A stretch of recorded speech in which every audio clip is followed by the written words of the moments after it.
Hello.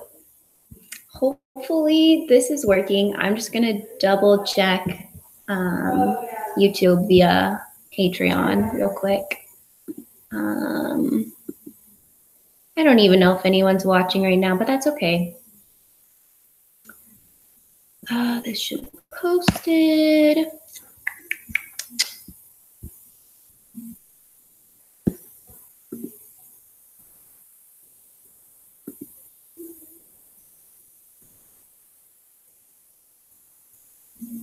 My Wi-Fi is very slow. As I said, I don't know if anyone's watching right now, but when I post this later and you become a patron at this level, then you'll be able to see me answering questions that I have prepared. That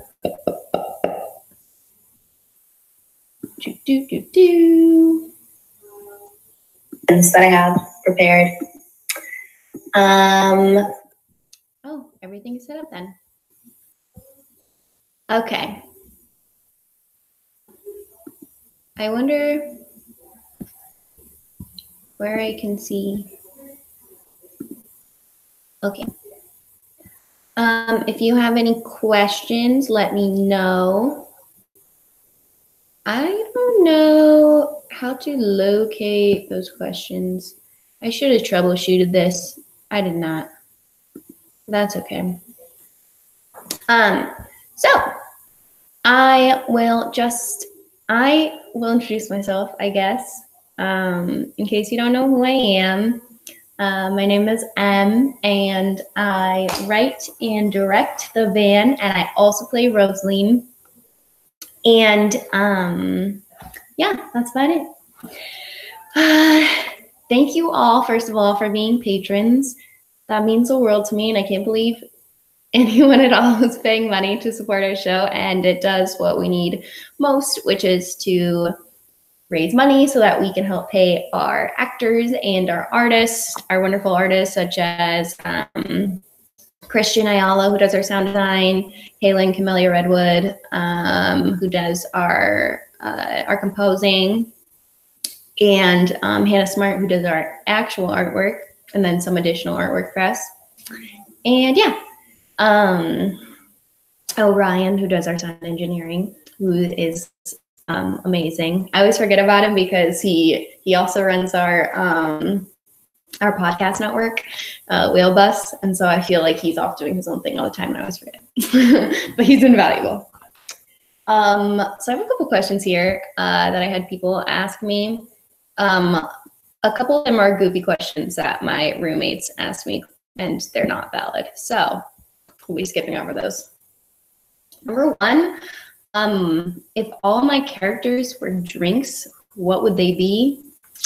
I think this was asked once to the Wolf 359 crew, and I always remember their answers. But if my characters are drinks, this is hard because Cola and Scotch are already named after drinks. Cola would be sparkling water. Scotch would be a cup of ginger tea because he's kind of nice and warm, but he's got an edge to him, a spice. What else?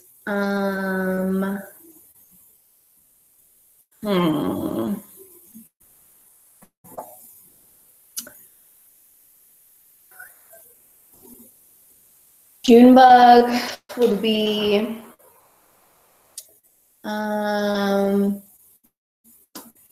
Junebug would probably be some kind of cheap beer. What else? Who am I missing? Lots of people. Rosaline would be probably black coffee. Audrey would be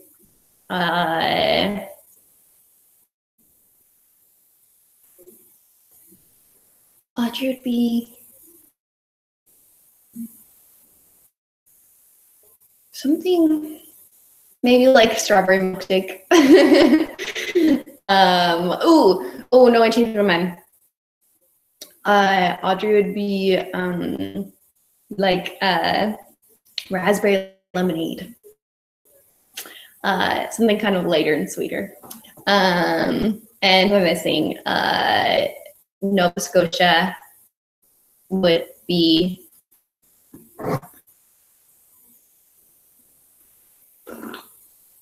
some kind of strong alcohol that I can handle. Whiskey. Yeah, that's what they would be if they were drinks. I also got asked what their personas would be. I'm not answering that question. Their favorite songs. I usually have playlists for variety of my characters. No, let me look up, and I'll pick one song from each. I post the playlist on. I post the playlist variety of my characters. No, let me look up, and Twitter sometimes. The first, let's see, Scotch's playlist. Jeff, who's Scotch's actor, is the only one who really adds songs to Scotch's playlist. Although I think Dina had a couple suggestions, but I don't think she knows how to add them on Spotify. Let's see. So Audrey's.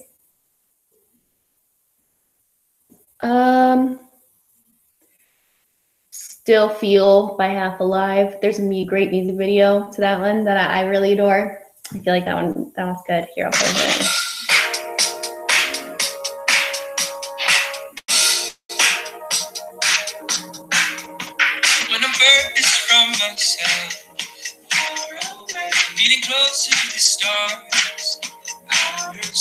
Yeah, a lot of the songs on there are about being alive, because I feel like they just really Audrey's the type of character that really just enjoys being alive. Rosaline,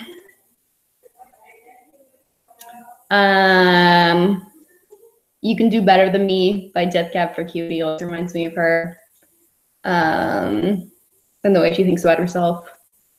Junebug.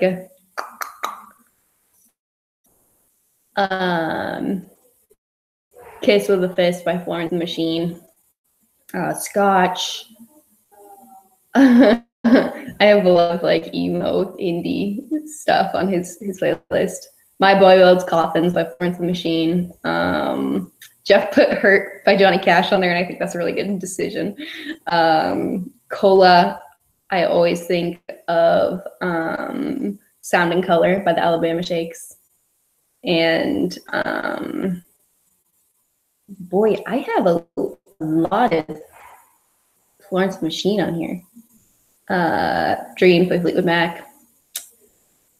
Nova Scotia, definitely a lot of Janice Ian and Amy Mann. California Dreamin'. It's a big Nova Scotia song. I think that's all I have so far. But for the band, I have a couple like general ones. Janice Ian is a lot of the music that I listened to while I was writing, because I feel like it really captures that like idea of being like a teenager and not having things go correctly. Yeah. What's next? Someone asked about the kids who were in the band before. They get mentioned. Oh, spoilers! If you're not caught up, I'll give you a second to exit and come back. They get mentioned. The kids that were in the band before that couldn't hack it, and or their abilities went away, and Nova told Scotch to kill them. Rosaline brings him up in the argument that they have in episode 5. When he's like, I didn't kill you is the point. And she's like, oh, you didn't kill me, but what about like this person, this person, this person? I give them all like weird names. I think one of them's name was Pastel. Oh, Roman Pastel. There's another one. Maybe I gave that one a regular name because I was naming things too weirdly. Yeah, they were just in the van before, and probably I didn't come up with a specific backstory for them. I was just like, some of them got too old, and that's only a handful of them. I imagine there would be maybe 10 kids that were there in the van before. I'm not sure if some of them came before Scotch and what Nova did at that point then. Maybe she killed them herself, or after Scotch, or she didn't kill them. She, you know, really threatened them and left them on the side of the road. I'm not sure. Or after Scotch, yeah, she made Scotch kill them. Their favorite location they've been. Most of them like places with trees. They do a lot of traveling in the desert and on the East Coast, because Nova is trying to stay away from the West Coast, which is as you kind of learn at the end of the most recent episode, she doesn't like the West Coast. She doesn't want to go in that area, especially San Francisco is mentioned. They do a lot of traveling in the Midwest, and there's not a lot of, like, you know, forest there. At one point they would go to Oregon. I think most of them would say that they really loved Oregon because of the trees. They don't visit a lot of cities. Cola doesn't especially like cities. There's a lot of buzzing that happens around her. Audrey's favorite place, they come from, I think Audrey really likes their hometown, actually, even though they didn't get along with their parents. Let me see if I can find that backstory. Rosaline likes her little house that she has in Truckee, in Nevada. I don't know if she especially likes Truckee. I think she thinks it's a nice enough area, but I think she has like there's sentimental value involved. Let's see. Characters, Audrey's bio. Audrey's from Oregon. Oh, yes, they all like Oregon. And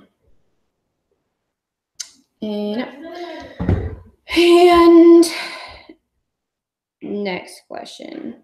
The process of making an episode. I write the episodes in batches of 4. So there's 8 episodes in each season, and I write them in batches of 4. So season 1, I wrote all 4 episodes, and then I casted, and then I record them 2 episodes in one day and 2 episodes the next day. I record them all in the same booth at my school at NYU. And so we're all in the same booth. We don't do it remotely. I direct in the booth because I grew up doing theater and not voice acting, and so I'm used to doing a lot of directing right there. We record there. Ryan, who does our sound engineering, uploads the sound to our drive, and then I share it with Chris, who does our sound editing. And then I also talk to Halen, and I say like, oh, we're probably gonna need this track and this track and this track. And then they make the tracks. And if something isn't working, they say like, I couldn't figure out what you wanted for this. And they send it to me because I'm not especially knowledgeable about composing. But generally we can end up speaking a similar sort of language about it.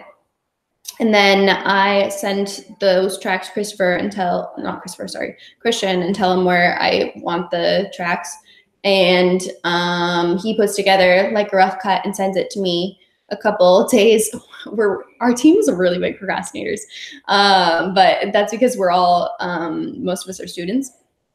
And so we're all working on school stuff. And so Chris sends me the cuts, like a rough cut, a couple days before our release date.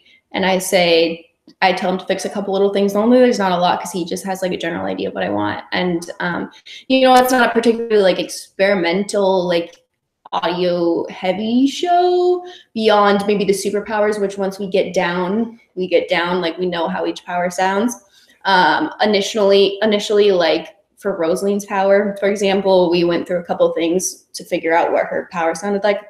But it's not like something like what's the frequency or Archive of 81 that takes a lot of very heavy sound design and very like experimental, working things out.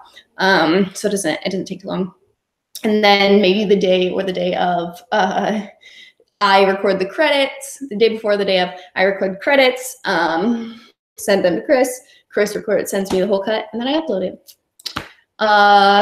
yes, it's not that complicated. It's a lot of communication. So like if I'm like, we had a problem at one point where my email didn't send, and we missed out on new tracks for music for the for that episode.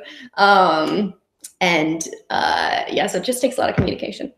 All right, talk about Bean. Bean is the baby, the bane of my existence. I'm really glad we got rid of her in this most recent episode. She was left in a church. Rosaline wanted to leave her in a church. I support Rosaline's decision wholeheartedly, because the thing about writing a baby into an episode is similar to writing a dog in the episode. You have to keep track of, if you don't have like visuals, you have to keep track of where something is. And Bean doesn't make any noise. She cries sometimes for plot reasons, but other than that, Scott is keeping her quiet and asleep. And so I have to remember that she's there. Someone has to be holding a baby. And so when I wrote episode 4, I had to rewrite a bunch of it. Like the end was completely different, because originally I had them climbing up the cliff that leads up to Rosie's house. And then I was like, oh, holy shit, there's a baby. I forgot the baby. I was talking to my friend at the time, and just out of nowhere, I was like, oh, I forgot the baby. And then, which is an alarming phrase. And so I had to go back in and change the whole ending. It ended up being better because it meant that they got to fly up the cliff, and that's just a lot more fun to do.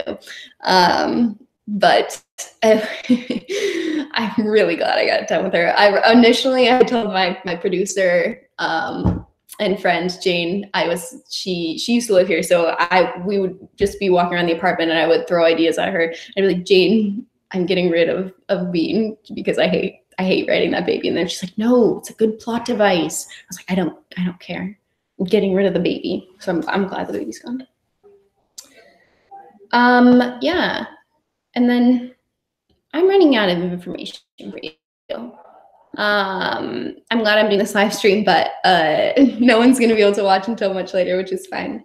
I just want to be able to have content up for you guys, since it's really important to me to give back to our patrons. Thank you for donating. But I wanted to give you a couple words that describe our next 2 episodes, because the last 2 episodes of the season. Throw this down. Episode 7 is about navigating cities and old friends.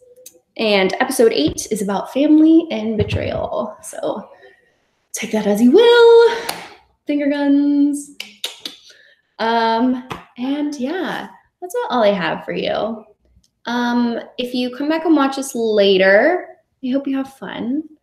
And I will see you soon around on Twitter. You can talk to me on Twitter at Emma Lemma Louise, or at the Van Radio at the Van Twitter. Yeah, it's all very exciting. Have a good night, you guys.